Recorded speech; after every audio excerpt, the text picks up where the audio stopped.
Bueno, entonces la idea es meternos en temas profundos, ¿sí? Y en temas que van a requerir que podamos estudiar y dejar que el Señor continúe llevándonos a Honduras, a profundidades de su espíritu. Y para eso vamos a ir conjugando en diferentes momentos con algunos de nosotros que vamos a estar compartiendo. Y a la vez vamos a ir dejando algunas tareas. Así que no se asusten si quieren algunas tareas. Empiezan. La primera tarea es levantarse algún sábado en la mañana, ¿no? Así que les bendecimos a los que ya están acá. Bueno, vamos entonces a entrar con este primer tema de esta mañana que tiene que ver un poquito poner fundamentos de cómo el Señor mira el diseño familiar. Hemos desarrollado una escuela de conyugazgos con el pastor Andrés Bulacio, que fue muy poderoso. ¿Cuántos fueron bendecidos con esa escuela de conyugazgos? ¿Sí? Sexualidad plena, donde el Señor también comenzó a traer de su luz y comenzó a hablar, a sanar precisamente y a romper fortalezas de muchas cuestiones que a veces son temas tabú o temas ocultos, pero donde el enemigo hace su guarida muchas veces, ¿ya? Y eso fue una base muy importante para lo que también queremos venir a profundizando durante estas instancias, ¿ya? Hoy día y mañana van a ser más bien una perspectiva introductoria, aunque seguro siempre el Señor nos va tratando en cuestiones muy puntuales a cada uno de nosotros. Él siempre tiene una semilla para poder sembrarla y que provoque un efecto importante.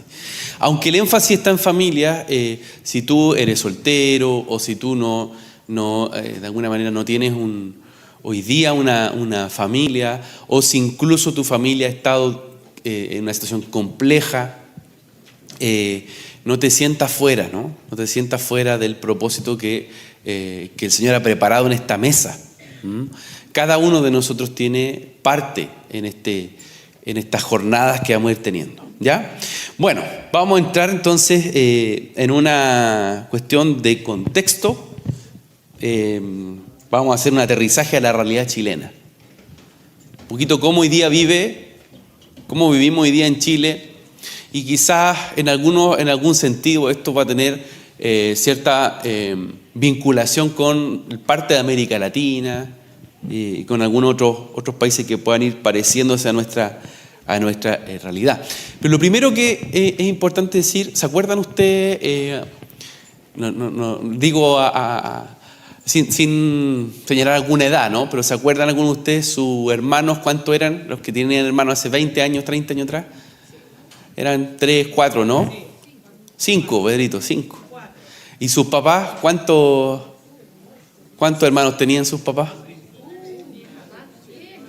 10, 9, 11, 12 de los hijos de Jacob. Eran familias de los patriarcas, po. Pero ¿saben que eso no fue hace tanto tiempo, po? Porque uno podría decir, eso le pasó a Abraham, ¿no? Eso le pasó a Isaac, Jacob.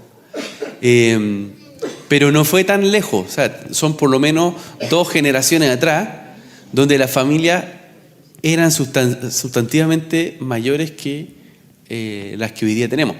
Y si uno hace una correlación a la actualidad, nos vamos a encontrar con lo que algunos dicen, Chile cambió. Chile cambió. ¿Y en qué manera Chile ha cambiado con la familia? Es una cuestión fundamental. Hoy día estamos viviendo una crisis en la natalidad, ¿sí? Somos el país que tiene la menor tasa de fertilidad en América. Hoy día estamos en una tasa de 1.17, ha ido bajando esa cifra del 2024, hoy día eso es menos aún. Pero 1.17, eso quiere decir que apenas nace un niño por familia. ¿Sí? Nos ganan países europeos, nos gana un poquito ahí, ¿no? España, Vamos a ver que el promedio en América Latina es casi 2 hijos. Por mujer, claro. Perdón, por mujer, gracias. Por mujer. Y vamos a encontrar que países como, bueno, en África, ¿no? Nigeria, Somalia, tienen 6 a 7 niños. ¿Ya? Los factores son diversos, ¿cierto? Desde la educación que tienen hasta el tema sanitario, temas de salud. Pero el tema es el siguiente, cuando se pregunta a las personas, ¿por qué no hay niños? ¿Por qué no están naciendo niños hoy día? La primera respuesta es económica, ¿sí? La primera respuesta es porque es muy caro hoy día el kilo de guagua, dicen, ¿no? Es muy caro tener niños. Hay una situación compleja en un poco en la distribución también de los roles paterno y materno frente a la realidad de los niños. Entonces, todos esos elementos están ahí, ¿ya? Pero la primera respuesta, según los demógrafos, según los sociólogos, es que es de orden económica, ¿sí? Y aunque mucho de eso puede estar ahí presente, si comparamos a nuestros abuelos y a nuestros padres con la realidad que ellos vivieron, el PIB per cápita o el PIB familiar en los años que ellos vivieron era mucho menor también al que nosotros hoy día tenemos. ¿Me van siguiendo, no? O sea, aun cuando nuestros abuelos, nuestros padres tuvieron 7 hermanos, 9 hermanos, lo que ingresaba mensualmente a la casa, el sueldo era mucho menor de lo que hoy día recibe una familia chilena, promedio. Entonces, a mi parecer, la respuesta no es solo económica. ¿Lo van siguiendo, no? Porque hoy día hay mejores condiciones que hace 30, 40 años. Es decir, Chile económicamente hoy día es mucho, bueno, la distribución sigue siendo compleja, pero económicamente el ingreso es mucho más alto de lo que existía hace 40 años atrás, 30 años atrás. Entonces de ahí empezamos a preguntarnos, o debiésemos hacernos otra pregunta. No solo el hecho de por qué no nacen niños, sino por qué no queremos ser padres.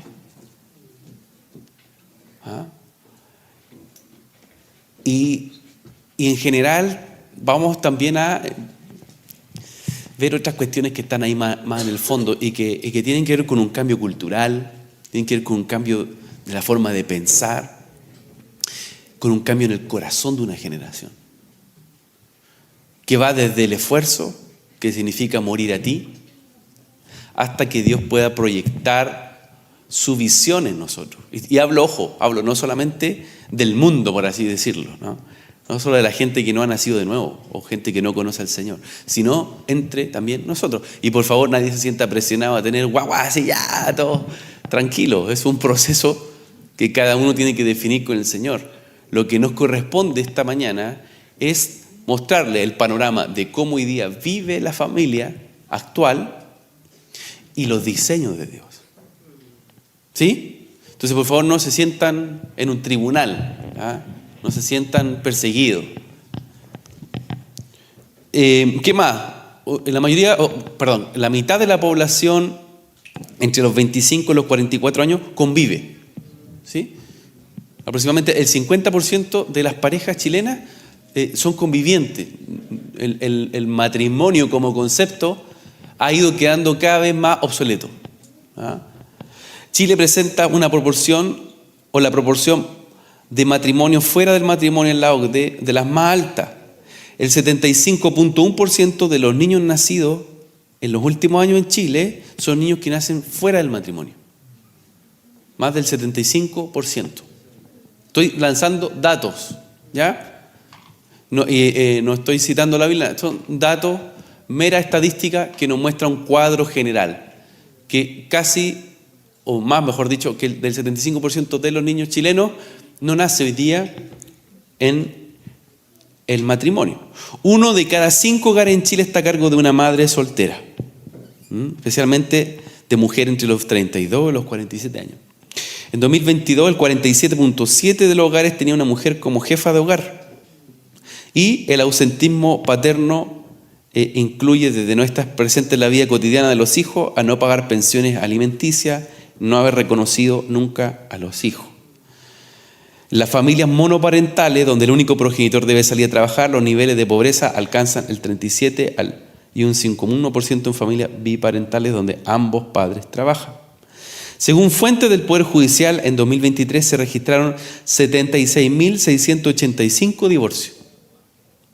Y en el mismo periodo, en 24, se realizaron 61.119 matrimonios. Es decir, hay más divorcios que matrimonios. ¿Sí?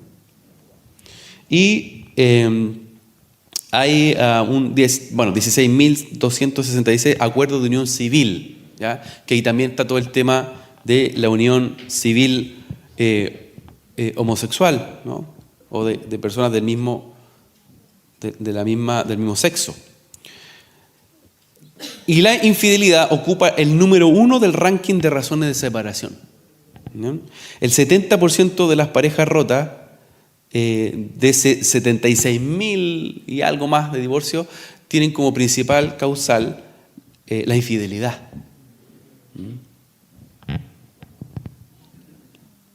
En un segundo lugar, como causal de separación en la familia y en los matrimonios, la violencia.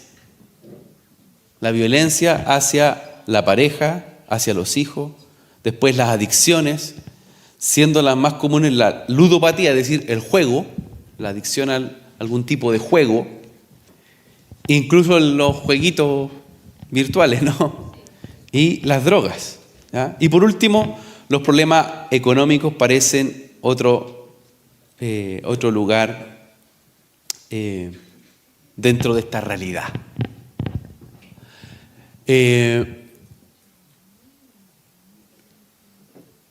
Ese es más o menos de partida un cuadro de cómo hoy día vive la familia chilena o cómo hoy día se encuentra en una condición que es compleja. Los indicadores nos muestran una realidad súper difícil.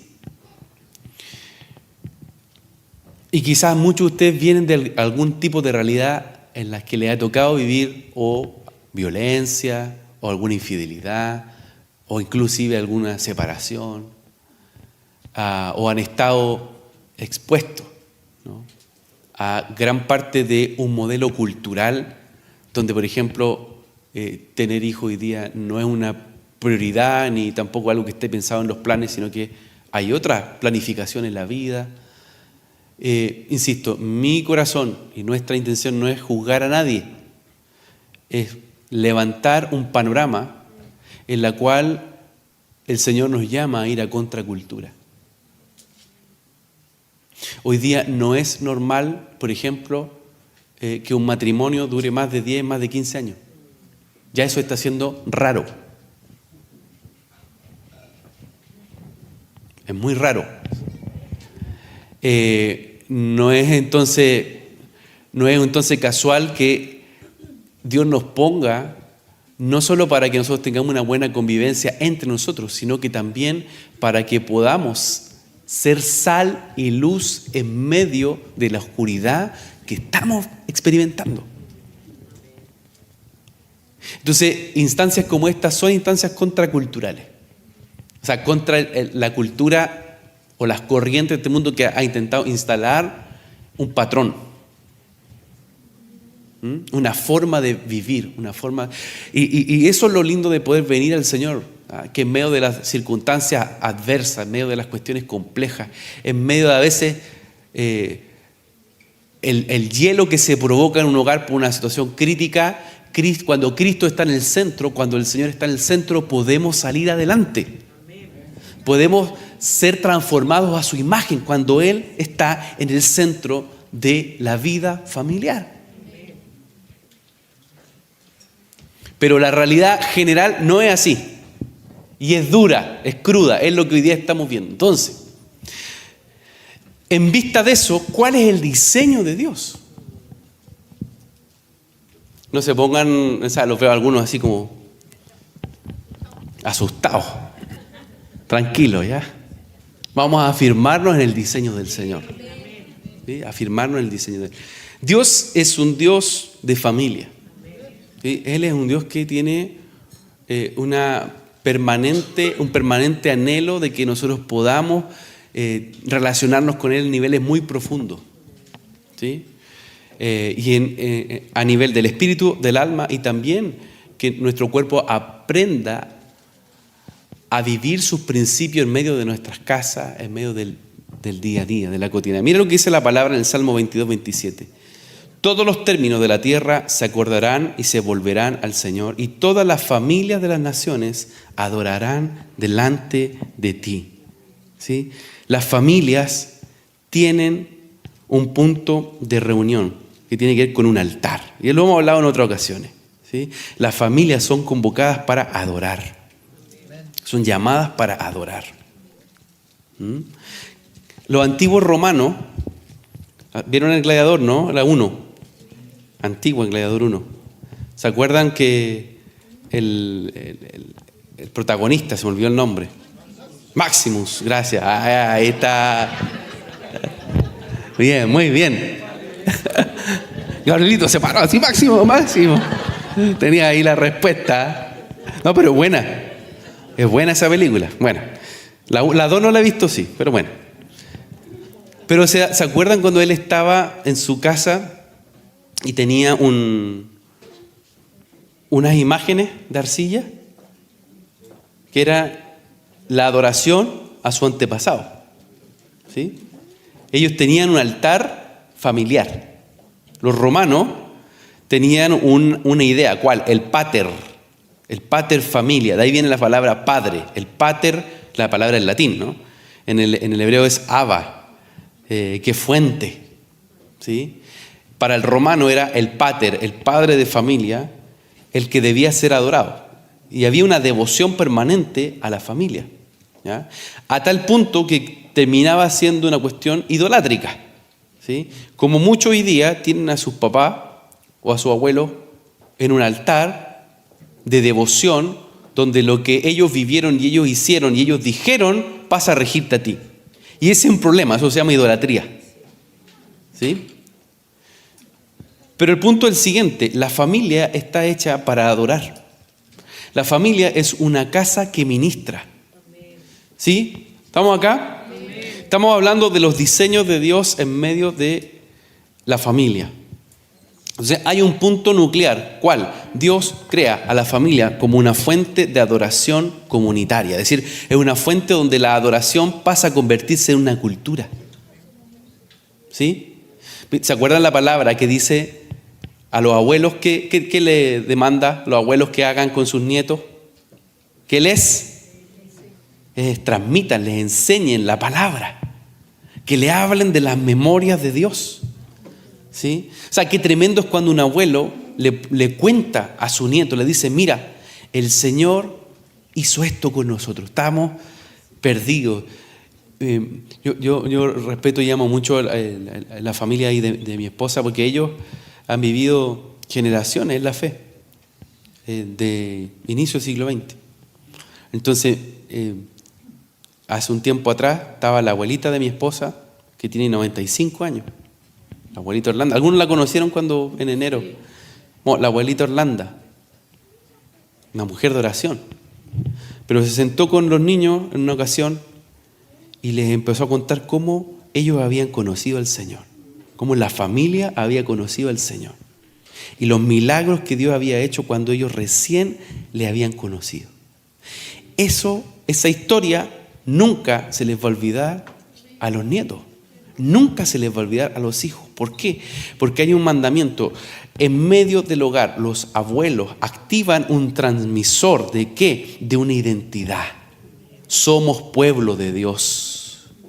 Y ojo, no solo los abuelos, los padres no solo con la narración, los padres con el ejemplo. Los padres con la práctica. ¿Qué es lo que hace? Modela una cultura. Una familia es un lugar de veneración, es un lugar donde hay devoción, es un lugar donde hay adoración, es un lugar donde el Señor forja el corazón de una generación que va a terminar ministrando, que va a terminar llenando la tierra. Entonces, lo primero que nosotros debiésemos tener en consideración es que cuando Dios llama a una familia, es que cuando Dios aparta, ¿sí?, un conyugazgo, cuando Él forma y une, Él está allí entregando una visión que va a amplificar, ¿no? Una pequeña semilla de mostaza va a terminar siendo un árbol grande, va a terminar siendo un lugar donde el Señor, insisto, va a ir proyectando su diseño. Todas las familias de las naciones adorarán delante de ti, porque del Señor es el reino y Él gobierna, ¿qué dice? Las naciones. Estoy leyendo el Salmo 22. Por favor, vean la relación. ¿Cómo termina el verso 27? Dice, todas las familias de las naciones adorarán delante de ti. Pero miren lo que dice el verso 28. Porque del Señor es el reino y Él gobierna en las naciones. Vean la vinculación que hay entre familia y reino. Familia y gobierno. ¿Están acá o no? Familia y reino, familia y gobierno. ¿Por qué? Porque la adoración abre el trono. Cuando una familia sabe adorar, cuando una familia, y ojo, no estoy diciendo solo cantar, estoy diciendo que la mejor forma de adorar es, miren, digo una película y saltan todos. Digo una, Máximo, dice. ¿Cuál es la mejor adoración? ¿Qué dice la palabra? La obediencia. Mejor que 1000 sacrificios es obedecer. Entonces, una expresión de la adoración en su, por así decirlo, en su esplendor, en su capacidad máxima, es la obediencia. Entonces, cuando tus hijos te ven, y ojo, no solo los hijos, cuando la gente que te rodea, porque aquí hay un paréntesis, porque mira, tú puedes ser soltero, tú puedes ser un jovencito aquí, como los que están acá, y tú eres familia de Dios todo el tiempo. Entonces tú estás en el colegio, o tú estás en la universidad, o tú estás trabajando, y el altar de Dios se mueve contigo. Somos altares móviles. Entonces la adoración, el culto, la cultura que sale de ti termina también creando un ambiente al que está a tu alrededor, para que se conecte al propósito de Dios. Entonces, vuelvo al punto de unir el verso 27 y 28. La adoración lo que hace es conectar familias que saben gobernar, que se hacen parte de un reino. ¿Por qué? Porque han visto el trono. Ahí está casa y trono. Casa y trono. Mi casa se apertura al gobierno de Dios. Cuando aprendemos a obedecerle, cuando aprendemos a vivir sus mandatos, hay una cultura que sobrepasa los patrones de cómo hoy día estamos bombardeados por una crisis familiar, por una crisis demográfica, por una crisis valórica, por una crisis de fe. Pero cuando la familia viene y adora delante de Él, en medio de, insisto, crisis económica, de que no sé cómo hacerlo con este cabrito que es el más desobediente, o con este que le cuesta tal cosa, Señor, por favor, nos rendimos delante de ti, ayúdanos. Y se abre el cielo delante de ellos, ellos comienzan a adorar, y de pronto la presencia de Dios inunda esa casa. ¿Sabe lo que va a pasar ahí? El trono de Dios va a traer dirección. El trono de Dios va a traer revelación para que ese niño entienda quién es en Dios y cuál es el propósito que le tiene. No dejes de adorar, porque en un momento se les va a revelar el trono. En algún momento el trono de Dios va a venir y va a ser abundante su bendición. Dice, todos los grandes de la tierra comerán y adorarán. Comerán y adorarán. ¿Hay alguna cuestión más cotidiana que el comer? ¿Nos gusta comer o no? Yo el otro día le cantábamos con mi esposa a uno de mis hijos, le cantábamos, comer, me gusta comer, a ver qué grande. No, es muy antigua esa canción. Me ven así como, bueno, Ping Pong era un muñeco con cuerpo de algodón. Ya.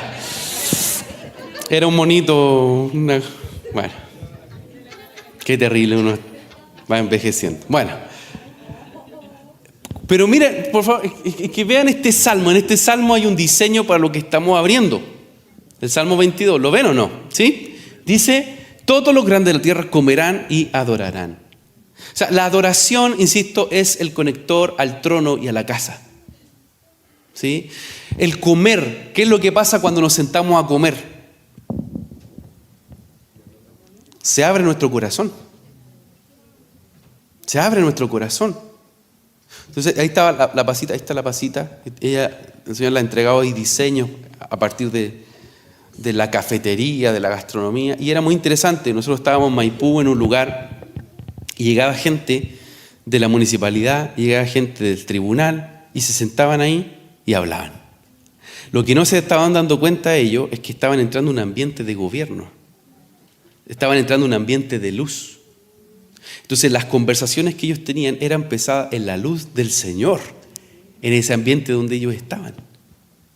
Cuando nosotros nos sentamos a comer, abrimos nuestro corazón, nos conectamos con otro. Se conecta mi corazón, se conecta mis pensamientos, y desde ese hablar entonces me reúno, entro en un espacio de comunión. ¿Sí? Hay dos formas en las que uno puede conocer a una persona. Lo primero, orando con esa persona. Lo segundo, comiendo con esa persona. ¿Sí? Y la familia tiene, escucha esto, debiésemos cambiar nuestro entendimiento del comer, ¿sí?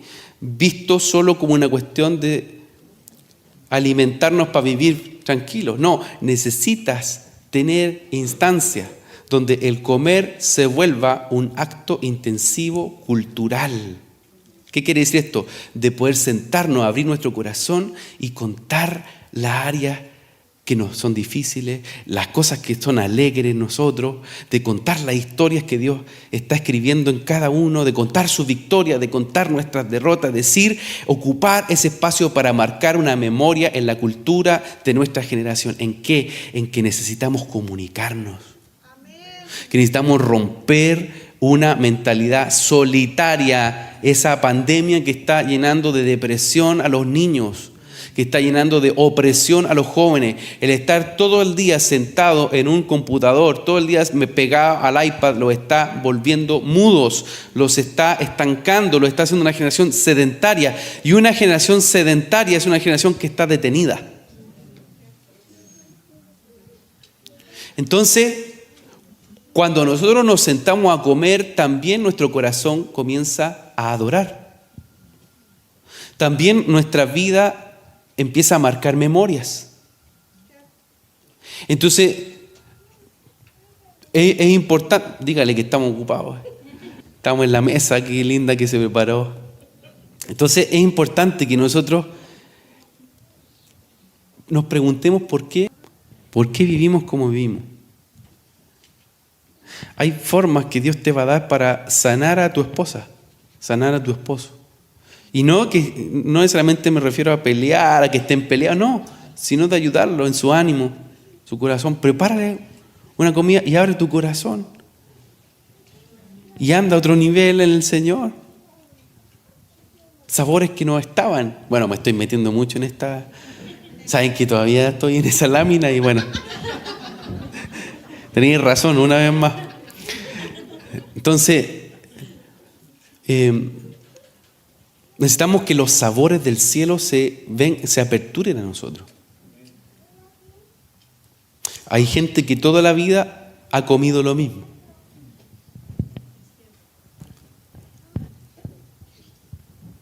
Yo me acuerdo, yo era mañoso. Mi mamita, bueno, vamos a empezar a confesarnos nomás. Está mi papá, mi mamá, estamos hablando de familias, ¿no? Claro, yo en mi casa era dentro de los niños el único varón y mi hermanitas, lindas hermanitas siempre muy serviciales, pero yo era regalón. Era. Regalón mañoso. Y no comía tomate, y no comía palta. Miren lo que me perdía, completo era incompleto. Entonces, y el Señor envió a su sierva, Y uno empieza a descubrir otros sabores. Oye, la palta, lo que me perdí. Tomate. Entonces, y lo mismo, vivimos, escucha esto, a veces vivimos en una forma tan rutinaria y automatizada que no dejamos que el Espíritu venga a estar presente en nuestro día a día, como casas. Como casa. Entonces, desde la forma en que comemos, la forma en que nos sentamos en una mesa, el trono está disponible para revelarse. Dios está presente hasta en lo que comemos y adoramos. Se postrarán ante Él todos los que descienden al polvo, aunque aun aquel que no puede conservar viva su alma, la posteridad le servirá. Esto será del Señor hasta la generación venidera. Es decir, Dios nos llama a heredar. ¿Sí? Dios nos llama a que nosotros podamos transmitir, que podamos formar. O sea, tu vida no es solo para ti. Independientes, insisto, si tú estás casado, si no estás casado, tu vida no termina contigo. Dios se proyecta a través de ti y se proyecta a la generación venidera. ¿Qué está saliendo de tus lomos? ¿Qué está saliendo de tu vientre, en el espíritu, en tu corazón? ¿Qué semillas están saliendo de ti? ¿Para qué? Para la generación venidera. Insisto, yo amo la venida del Señor, amén, Él va a venir, pero más allá de hoy día cronometrar, no hay gente que le está poniendo cronómetro a Dios, pues Señor, no sé, tranquilo, hay un plan para la generación venidera. Esfuérzate en ver que la gloria de Dios manifieste su verdad y su justicia sobre la generación venidera. Proyéctate a la generación venidera. Tienes que transmitir una cultura donde las familias de las naciones adoren. Si tú logras traspasar una cultura de adoración a tus hijos, ganaste una batalla generacional. Ganaste una batalla generacional. ¿Por qué? Porque eso los va a guardar del quiebre. Eso los va a guardar de la infidelidad. Van a aprender a ser fieles a Dios primero. Y un joven, una mujer que sabe ser fiel a Dios va a ser fiel con su esposa. Va a ser fiel con su hijo.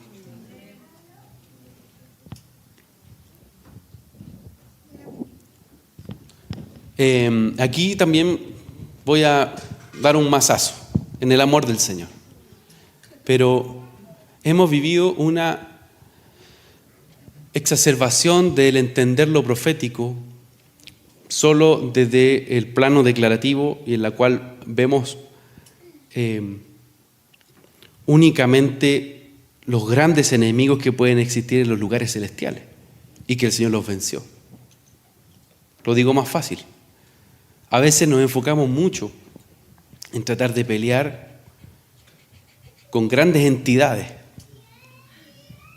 pero descuidamos la mesa que Dios ha puesto en nuestra casa para formar una cultura que sea sostenible en el tiempo. David ganó todas sus batallas afuera, pero estaba perdiendo una batalla en su casa. ¿Con qué? Con la crisis que tenía con su hijo.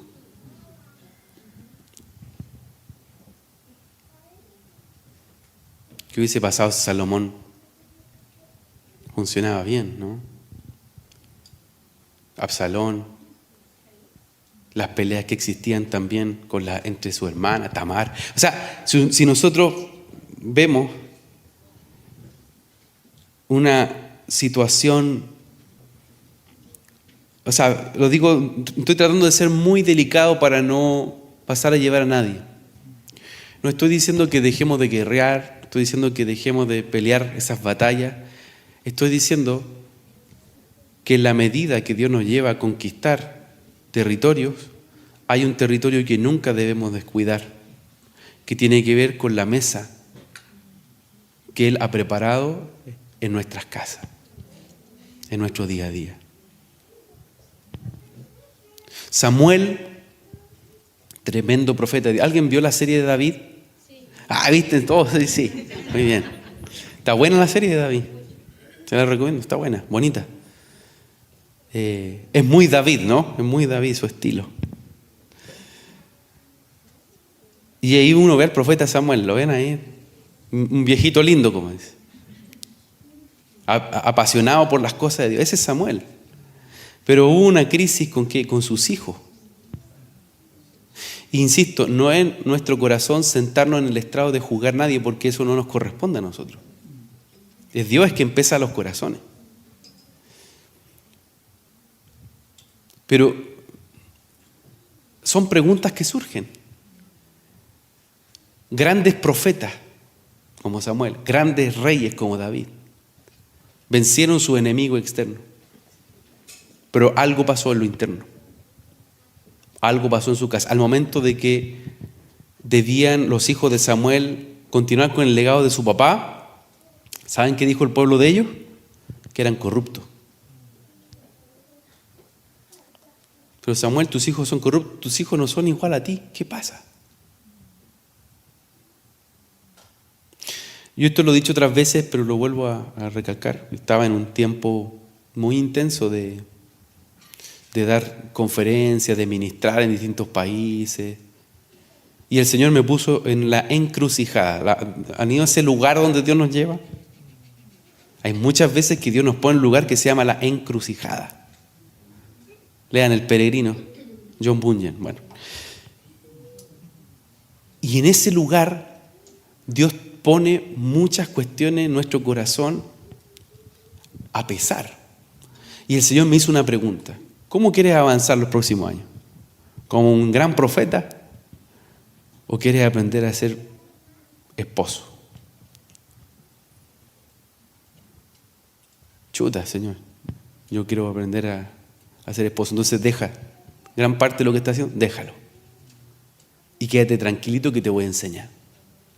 Eso significó renunciar a grandes cosas. Viajar para allá, para acá, todo el tiempo en una agenda que uno podría construir y decir, soy un gran ministro de Dios. Pero en ese momento de la encrucijada, yo doy tantas gracias al Señor porque eso me libró de futuras crisis que seguro habrían sido muy difíciles. Si es que ahí habría decidido por otra cosa. Y hoy día te hago esta pregunta. ¿Cómo quieres caminar? ¿Cómo quieres avanzar los próximos años? ¿Siendo un gran guerrero o aprendiendo a ser un hijo que sirve la cultura del reino en medio de su hogar, en medio de su casa? Y eso significa ir a los fundamentos. Y eso significa revisar nuestros cimientos. El punto es que en el fundamento, que cuando Dios te mete a los cimientos, eres invisible. No vemos los fundamentos de esto. No vemos los cimientos de esto. Entramos a un lugar de profundidad donde no somos visibles. No, Dios nos mete a que podamos ser revisados, a que podamos ser pesados y examinados y enderezados para que Él vuelva a edificar. Si el Señor no edifica la casa, en vano edifican los edificadores. ¿Estás fatigado? ¿Estás fatigada hoy día? Quizás estás edificando en vano. Quizás necesitamos entrar a ese lugar de la encrucijada que Dios nos meta a volver a reiniciar los cimientos. Chuta, el pastor se puso profundo. Vendrán y anunciarán su justicia a un pueblo, por nacer anunciarán que Él ha hecho esto. Todo el tiempo hay pueblos que van naciendo. Las generaciones van mutando. Y el Señor le ha dado autoridad a su iglesia. Como decía José el otro día, citando la palabra en Isaías, ¿nacerá una nación en un día? ¿Nacerá una nación en un día? Entonces, cuando Dios ve una generación, Dios ve un proyecto en la cual en tus lomos, en tu vientre, hay pueblos que van a nacer. ¿Lo creen o no lo creen? Hay un grupo de personas que va a salir de ti. Hay una familia que va a vivir una cultura de adoración. y que entonces va a ser un faro en medio de la tiniebla, y ese faro lo que va a provocar es que se vayan reuniendo otras luces del Padre, otras luminarias del Padre. ¿Para qué? Para llenar ese lugar de su gloria. Entonces, no tengas una mirada pesimista del mañana. Ten una mirada donde veas que Dios va a hacer nacer algo nuevo a partir de tu casa. ¿Sí? Bueno, tengo hartos versos bíblicos, entonces la idea es que podamos ir estudiando, entonces ustedes los van anotando y ahí podemos ir profundizando. Efesios 3:14 dice: por esta causa pues doblo mis rodillas ante el Padre de nuestro Señor Jesucristo, de quien recibe nombre toda familia. ¿Alguna? ¿Ah? Toda familia, dice, en el cielo y en la tierra. Que os conceda, conforme a la riqueza de su gloria, ser fortalecidos con poder por su espíritu en el hombre interior, de manera que Cristo more por la fe en vuestros corazones, y que arraigados y cimentados en amor, seáis capaces de comprender con todos los santos cuál es la anchura, la longitud, la altura, la profundidad, y de conocer el amor de Cristo que sobrepasa el conocimiento, para que seáis llenos hasta la medida de toda la plenitud de Dios. Bueno, una palabra que tiene muchos elementos, pero hay dos cosas que quiero rescatar. Primero, que habla de la familia, ¿cierto? Dice que todas las familias reciben nombre del Señor, reciben un testimonio. ¿Por qué? Porque la familia es una proyección de la imagen de Dios. ¿Sí? Dios decide vivir en familia. Entonces, una familia recibe un testimonio, recibe nombre. Y, por otro lado, dice que el propósito es que seamos llenos hasta la medida de toda la plenitud de Dios. O sea, Dios quiere que podamos ser plenos, que podamos estar completos en Él. Amén. Nuestras casas son llamadas a vivir en un nivel de plenitud. ¿Sí? No solo de tratar de sobrevivir, sino que Dios nos lleva y nos llama a la plenitud. ¿Sí? Voy a avanzar en algunas cositas en base a lo que estamos... ya. Hay una... Yo les decía que somos la imagen de Dios, somos hijos que son llamados a mostrar la imagen de Dios. Y eso el universo lo ve. Por más de que las tendencias actuales, todas estas tendencias de género, intenten mutilar los genitales, intenten cambiar la apariencia, en el espíritu, ¿eso cómo lo cambian? ¿Cómo cambia el testimonio de que Dios te hizo varón? ¿Te hizo mujer? Entonces hay una imagen que el cielo, que Dios ha puesto en el hombre, y que la mujer, y que la tierra responde a esa imagen. ¿Sí? La familia es, insisto, una proyección de la imagen de Dios sobre la creación. La creación va a responder a las familias. Familias que saben adorar. ¿Sí? La creación responde a familias que tienen el diseño de Dios. Se va a aperturar, te va a bendecir. Génesis 1:26, ¿qué dice? Génesis 1:26, vamos. A ver, ¿qué dice? Génesis 1:26.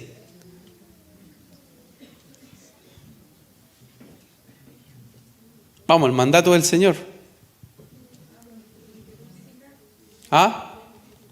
Fructificar, multiplicados, sojuzgar, fructificar, multiplicar, sojuzgar la tierra. Es decir, hay un mandato eterno en una casa, en una familia. Fructificar, multiplicar, sojuzgar la tierra.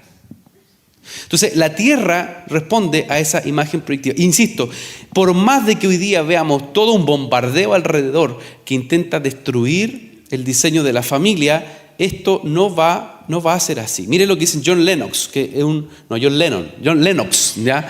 Un matemático de la Universidad de Cambridge, que es un hijo de Dios poderoso. Él escribió un libro acerca del Génesis, que se los recomiendo, se llama El principio según el Génesis y la ciencia, 7 días que dividieron el mundo, porque Dios es también Dios de la ciencia, ¿sí? La ciencia está llamada a dar gloria al Señor. Dice, el universo al que Génesis nos introduce no es una construcción mítica, es nuestro mundo familiar, con luz, cielo, mar y tierra, plantas, peces, animales y seres humanos. Génesis se ocupa de acontecimientos reales y no míticos en el mundo. Y sobre todo esto, preside Dios, el creador no creado, pronuncia su palabra creadora de modo que todo se cumpla. La imagen de Dios en el hombre no se produjo como resultado de la materia ciega, que titubeaba en su camino, no guiado por miradas de permutaciones distintas. De modo que Génesis desafía la afirmación fundamental del ateísmo, de que la vida humana ha aparecido sin la actividad de la mente de Dios, de forma que no hay nada especial acerca de los seres humanos. Bueno, Lennox da cuenta de esto, ¿no? Ustedes saben que Chile es el segundo país más ateo de América Latina. Nos gana Uruguay. Y en los jóvenes es más acelerado. Entonces, la familia como se entiende hoy día, insisto, el altar cultural de las familias es muchas veces o ateo, o sea, niega o reniega de esa imagen, o definitivamente entra en un campo muy de lo relativo, ¿no? La gente es budista sin saberlo. Cree en un nirvana, en fuerzas espirituales que de alguna vez van a hacer algo en ellos. Creen, entre comillas, en una ley de si siembro lo malo voy a recibir lo malo, si siembro lo bueno voy a recibir lo bueno, y que probablemente hay espíritus alrededor. Ese es el animismo más antiguo. Y no se dan cuenta que el Pedro Angel, que la carta astral, y van buscando trozos de realidades del mundo espiritual para tratar de tener una interpretación de ¿qué? De quiénes somos. El ser humano permanente busca entender quién es y de dónde viene. Entonces, nosotros como hijos de Dios tenemos una certeza que hay un creador que creó la familia a su imagen y semejanza, que creó al hombre y a la mujer a su imagen y semejanza. Y esa no es mitología, es una realidad, es una certeza en nuestro espíritu. Y en la medida que nuestras casas, que nuestras familias sean encaminadas en su verdad y en su palabra, la fructificación, la multiplicación y la sojuzgación de la creación va a amplificarse. Somos llamados a dar un testimonio sobre la tierra. ¿Por qué? Porque vemos un grueso hoy día de la población que está presa de ese engaño. No entiende quién es y no entiende de alguna manera dónde está su fuente creativa. Si una familia no tiene aperturada la fuente creativa, que en otras palabras se llama Abba. Saben que la palabra para padre en el hebreo es Abba, ¿no? Pero Abba no es solo padre, es fuente. Es fuente. O sea, la fuente de la creatividad, la fuente de una casa es el Padre. Tú tienes una fuente de autoridad, tú tienes una fuente creativa, tú tienes una fuente de revelación, tú tienes una fuente de identidad que el mundo no la ha conocido porque el Dios de este siglo le ha cegado su entendimiento. Entonces tenemos una ventaja enorme. ¿Cuál? En medio de nuestras casas, la adoración no es una cultura religiosa en la cual yo le digo, ya niño, hoy día Salmo 133, recítelo. Que está bien aprender la palabra, ojo. Sino, ¿cuán conectados estamos a la fuente del Abba? ¿Me siguen o no? ¿Cuánta profundidad hay en mi espíritu y en mi casa? ¿Cuánto de lo que hacemos sale de esa fuente creativa que lo primero que hizo fue poner su imagen en nosotros? ¿Para qué? Para poder gobernar la tierra, para poder gobernar la creación. ¿Está abierta esa fuente en tu casa?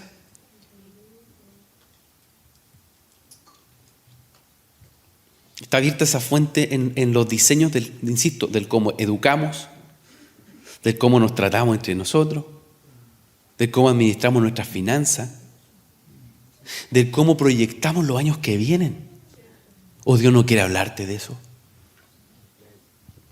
Hay una fuente, el Abba, insisto, no solo para que nosotros lo veamos en una visión allá lejos. El Abba es una fuente que nuestro espíritu permanentemente viene a renovarnos. Y viene a renovar sus propósitos, viene a renovar sus ideas, viene a llevarnos a transitar de gloria en gloria.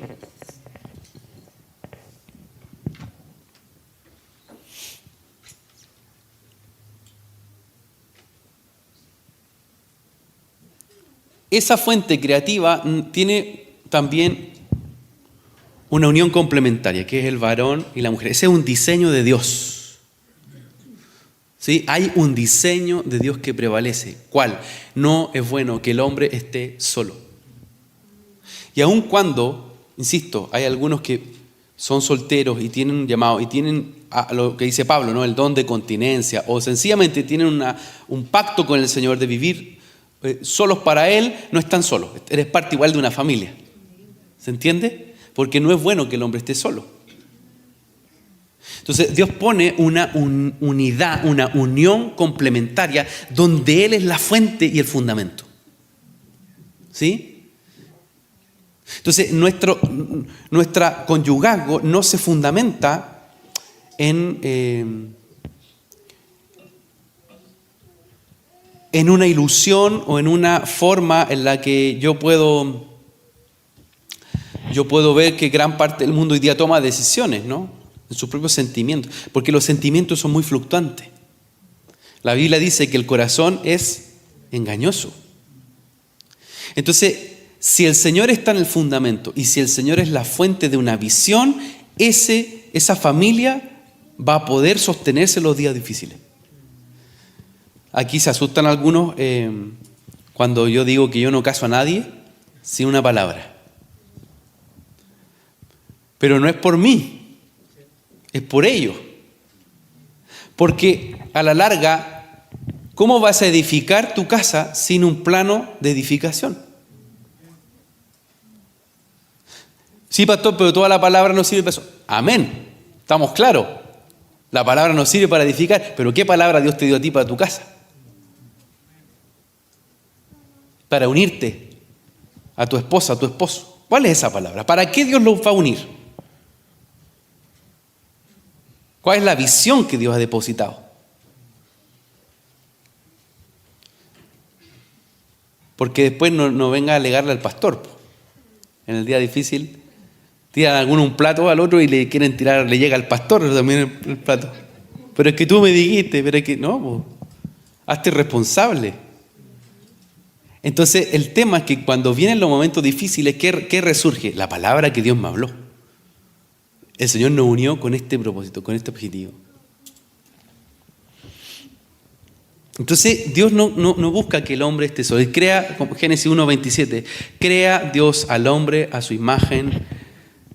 A imagen de Dios lo creó. Varón y hembra los creó. Varón y hembra los creó. ¿No habéis leído que aquel que los creó desde el principio los hizo varón y hembra? Y añadió, por esta razón el hombre dejará a su padre y a su madre y se unirá a su mujer y los dos serán una sola carne. Nosotros hemos estudiado bastante este libro, se los recomiendo también, diseño para construir el huerto perfecto, ¿no? Que ha escrito Andrés Bulacio. Y lo que hace ahí es sistematizar, ordenar, extraer gran parte de esta revelación de la unión conyugal, ¿no? Hay distintos tipos de órdenes que aparecen ahí. Voy a tratar de ir sintetizando, pero sí dándole la relevancia que amerita.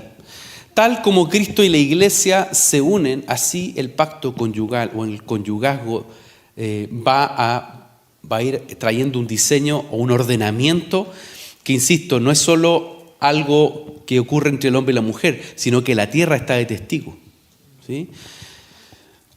En el orden creativo, Cristo es desde el principio y luego la Iglesia fue formada. Así también primero fue Adán, luego la varona. En el origen creativo, Cristo fue traspasado en su costado, vertiendo agua y sangre para la creación de su Iglesia. La varona también fue tomada del costado de Adán. ¿Van viendo, no? Cristo y la Iglesia, ¿sí? En el pacto creativo, la unión de Cristo y la Iglesia hacen un cuerpo, ¿sí? El Señor tiene una esposa, ¿sí? Porque el Señor tiene un pacto con la Iglesia y la palabra es muy clara en esto, ¿no? La unión de Cristo y la Iglesia hacen un cuerpo. Así como el vínculo conyugal entre varón y varona lo establece como una sola carne. La estructura conectiva, Cristo es la cabeza de la Iglesia. El varón es cabeza de la mujer, pero ojo, no es cabeza para aplastarlo, ¿sí? Sino para poder también funcionar de manera complementaria. ¿Qué más en esta unidad de diseño? El pacto es de sangre, ¿no? Cristo y la Iglesia se unen a través del vínculo de la sangre derramada y porque la Iglesia menosprecia su vida hasta la muerte. El varón y la mujer consuman el pacto a través de la unión sexual con derramamiento de sangre a niveles microscópicos. La identidad y el reconocimiento. Cristo es dador de identidad a su Iglesia y la reconoce como parte de sí mismo. Adán también le puso nombre a la mujer, se dio para darle existencia y la reconoció como parte de sí mismo. Pablo habló de la Nueva Jerusalén como nuestra madre. La mujer recibió la capacidad de dar a luz, de ser madre. Hay un diseño de unidad. El vínculo entre Cristo y la Iglesia también, entonces, diseño de unidad, y el conyugazgo es también ese diseño de unidad, ¿sí? Bueno, ahí hay una breve síntesis de mucho más de lo que de alguna forma también hemos ido estudiando. Y si alguien quiere profundizar con más detalle, está esta escuela y está también la escuela de sexualidad plena, donde también se ha trabajado de una manera más enfocada. Para ir cerrando esta primera parte y de tener un break, porque si no ahí ya, si me paso el tiempo ahí ya después me van a alegar. Quiero ir cerrando esta parte introductoria con lo que hemos hablado desde el inicio, el fundamento, el cimiento. O sea, este diseño de la familia y este diseño que el Señor pone para que primero miremos nuestra casa, la palabra permanentemente nos va confrontando en cómo vamos edificando a partir de los cimientos. Jesús le dijo a los discípulos que el que oye sus palabras y las pone en práctica es semejante a un hombre que al edificar una casa cavó hondo y echó cimiento sobre la roca.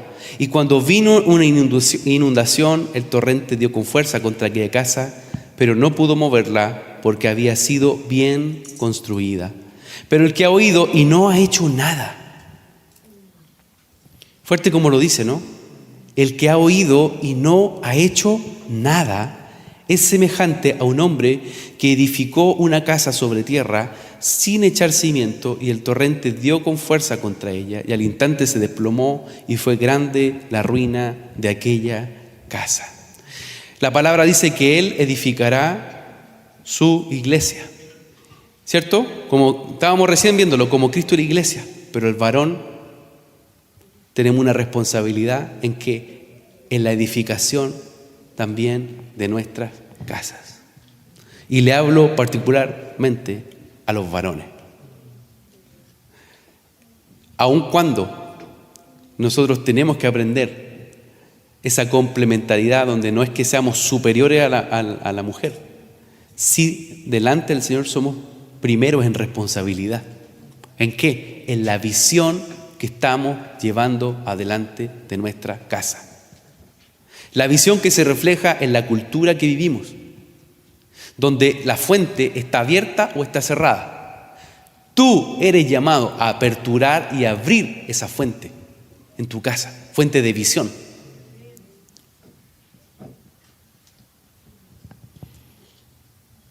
Y a lo mejor en tu familia quizás no hay un varón y estás sola con tus hijos. De todas maneras, el Señor viene ahí para aperturar esa visión, para traer visión sobre tu casa. ¿Sí? Inclusive a lo mejor no tienes a tus padres o no camina en el Señor parte de tu familia. Dios quiere entregarte una visión. Insisto, que no es individual, que tiene que ver en un término más proyectivo. Entonces allí el Señor nos pone en un punto importante, cual Él busca a gente que no solamente escuche, sino que pueda hacer conforme a lo que Él está mostrando. Hoy es un día para revisar los cimientos. Hoy es un día para revisar la fuente.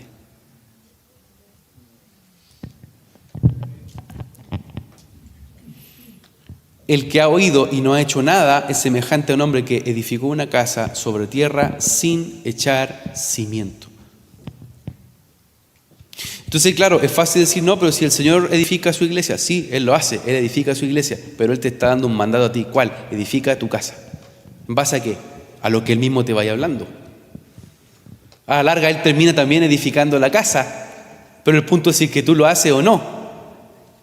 Si tú sigues la instrucción en obediencia o no. Perdona. Por ejemplo, Dios te ha dicho, para abrir una fuente de sanidad, para que el Abba traiga esa fuente de sanidad, necesitas traspasar o abrir un paso. Por ejemplo, pide perdón. Has sido orgulloso, has sido orgullosa. Y si yo no lo hago, tengo una consecuencia. ¿Cuál? En los momentos donde vengan vendavales, en los momentos de situaciones complejas, mis cimientos van a tambalear.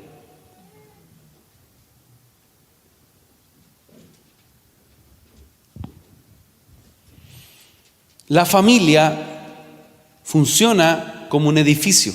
Mira lo que dice Pedro. Y también la iglesia. Así como Cristo es la iglesia, así también la familia.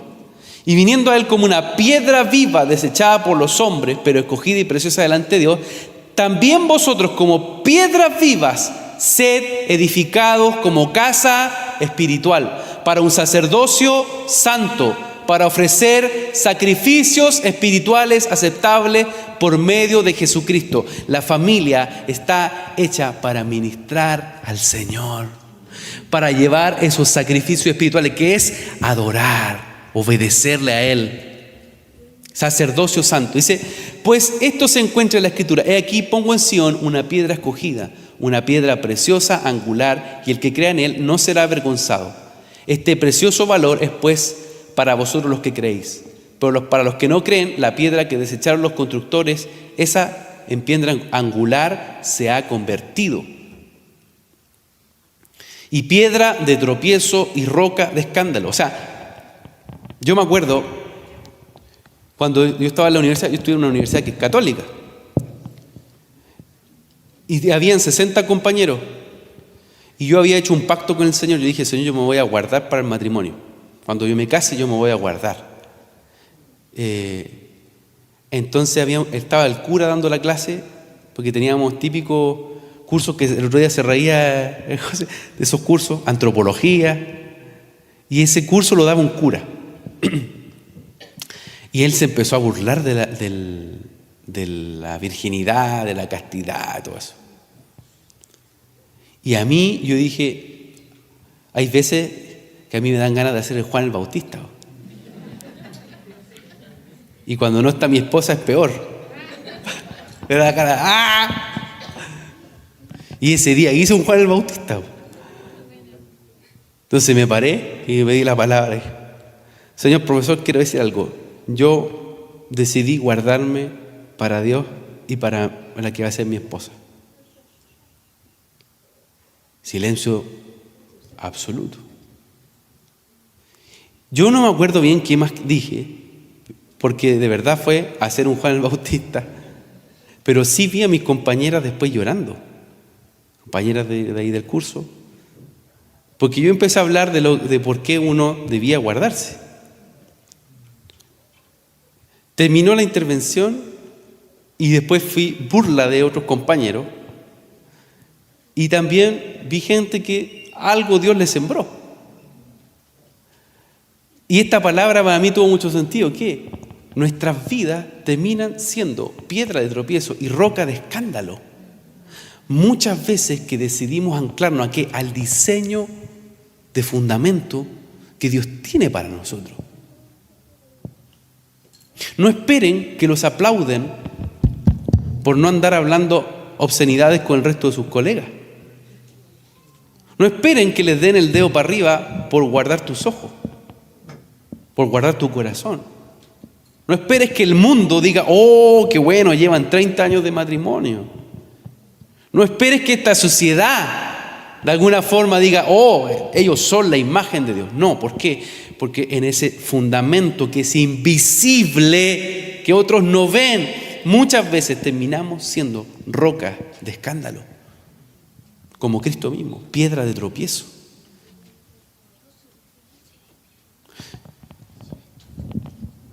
En base a lo que empezamos a hablar al inicio, la crisis que tenemos va a ser que el año 2050 Chile cambie totalmente en su conformación cultural, en su conformación social y en cómo entienda los hijos y en cómo entienda la familia.